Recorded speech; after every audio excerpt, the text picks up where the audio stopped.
Do the rich people cringe and say, don't tell them that, Robert? Yes. Don't tell people what you know. Right. Keep them poor. So my father was the head of education, PhD, all that stuff. I go home and ask him, said, why don't we learn about money in school? And he looked at me and says, because the government doesn't let us teach that subject. The government tells us what we can teach and what we can't teach. And I thought that was strange. And I said, but aren't we going to school to learn about money? He says, no, your job is to get a job. I said, but you get a job to earn money. He goes, no, you're supposed to just get a job. And I went, no. Isn't the purpose of a job to earn money? He goes, you're correct. I said, so why don't I just learn about money? I can skip the job part, you know? And he got flustered and he said, if you want to learn about money, why don't you ask your best friend's father about money? And I said, why? That's Mike. So I asked him. He says, because Mike's father is an entrepreneur. And I said, what are you? He says, I'm an employee. I'm a government employee. I went, oh, what's the difference? He says, the difference is an entrepreneur must know about money, or they're no longer entrepreneurs. And he says an employee doesn't have to know anything about money, because the government will take care of them, the company will take care of them. So I'm all confused. But I took my dad's advice and I trundled over to Mike's father's office and knocked on his door and I said, hey, I'm here, 9 years old. Teach me about money. He says, beat it, kid, you know. But that's where the story of Rich Dad, Poor Dad started. And finally, through persistence, my rich dad started teaching me about money on one condition. And that condition was he would never pay me. He says, the moment I pay you, you think like an employee. He says, that's the trap. Entrepreneurs work for free. And now I'm 9 years old, my head's going cracking in half. He says, you never want a paycheck. You understand that, kid? I said, okay, I got it. And he says, well, how do I make money? He says, that's what entrepreneurs figure out. It's like, so how do I learn about money? So he would just break out a Monopoly game board. So I would work for free. I'd pick up cigarette butts, and he had hotels and restaurants, and I would clean and do menial tasks. And as I got older, I started getting into office work and marketing and accounting, and I was an apprentice basically, but I always worked for free. And he would teach me about money, but the way he taught me about money was playing Monopoly. And finally one day I got upset. I said, well, when are you going to teach me about money? He says, what do you think we're doing? We're playing Monopoly. He goes, no. What do you think we're doing?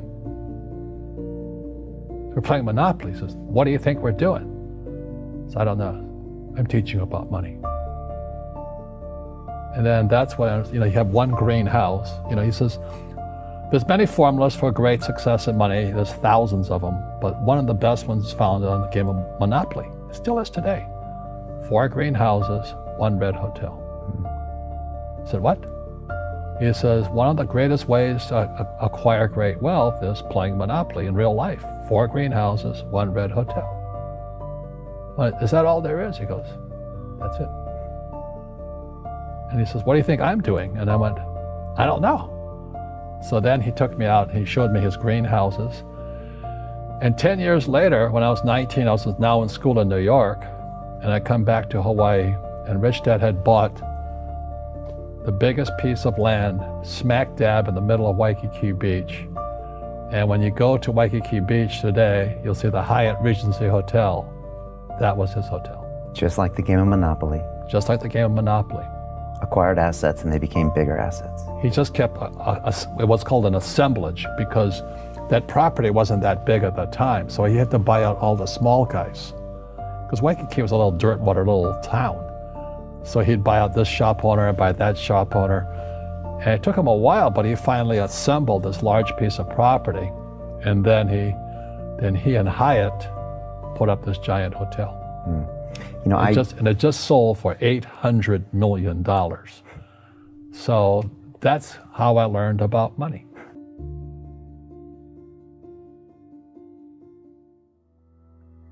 I've had financial crashes. I've had people stab me in the back, but they're all good because I grow from it. That's spirituality. Right.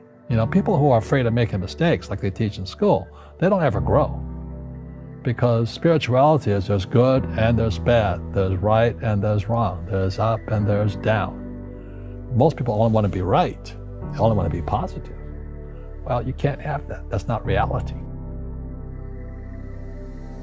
Well, I wasn't poor by most people's standards, but I came from a family with a poor attitude, if you know what I mean. Because rich, poor, middle class, poverty starts with a fundamental attitude. Poverty is passed on. It's taught in your families. And middle class is taught in families. And so the people right now who are sitting at home, who are struggling financially or worried about money or unhappy, they may be making a lot of money, but unhappy with what they're doing, it was probably taught to you. Your superego was taught, get a job, work hard, or you'll never be rich, or the rich are evil, or whatever. The school system will never teach you about money. The school system was designed to teach you to be an employee, which is important, or a doctor or a lawyer, a specialist, but never about money. And what most people lack is real business knowledge, like accounting, like debt, like taxes. You got to know that stuff, but they don't teach it in school to anybody. So, and then when people ask me, how did your rich dad learn this when your poor dad, a PhD, didn't? And the answer is very simply, my rich dad was my best friend's father. His father died when he was 13. So rich dad had this family business at 13 to run. So he had to drop out of school, which was his blessing. There's blessings, and sometimes the blessing doesn't look like a blessing, but it turned out to be a blessing. And then his teachers became his bookkeeper, his accountant, his attorney, his banker, his real estate agents. So he has what I call real teachers, not these fake teachers in school. You see, most teachers in school, they're out of ethics. They teach subjects they themselves don't practice. I asked the teacher, I said, I'm in my third year of calculus now. It was called strength of materials. I said, am I ever going to use this stuff? He goes, no. I said, why do you teach it? He says, because I get paid. I said, do you ever use it? He goes, no.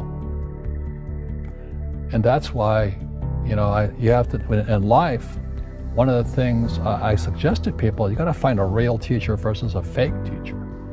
And a fake teacher is somebody who doesn't do what they teach. And a real teacher is doing what they teach every day. So my accountants, my attorneys, they're in it every single day. And that's how I learn, because every day I'm solving problems in my business. So I have accountants and attorneys and bankers and all these people on speed dial because I'm solving problems with my team. I see you giving this knowledge out, and yeah. Do the rich people cringe and say, don't tell them that, Rob? Yes. Don't tell people what you know. Right. Keep them poor. But, unfortunately, the poor, as was in the Bible, I'm not real religious, the poor will always be amongst us because it starts up here. Right, it's that fear mentality. It's in their words, and the words become flesh. Again, I'm not really religious. I flunked out of Sunday school also. But when they say I can't afford it or I can't do that, they go down. They become what they say. My PhD daddy says, what do you think I am, made of money? I can't afford that. And my rich dad would say, that's why he's poor. Poor people say, I can't afford it, I can't do that, I don't have time. Because this is an escape. It's an escape, you know what I mean? It's easy to say, I can't afford it. And your rich dad used to say what instead of, I can't afford it? How can I afford it? How can I do that? What would it take, or why should I do that? He says that a question opens the mind, a statement closes the mind. So when you say, I can't afford it, your mind shuts down, and you become what you say. Rugby is a team sport, but so is soccer. The rules are different. And other people are golfers. They play by themselves. And so everybody's different. So my game financially is business, number one. Second is real estate. So what I say to young people is, you find your game.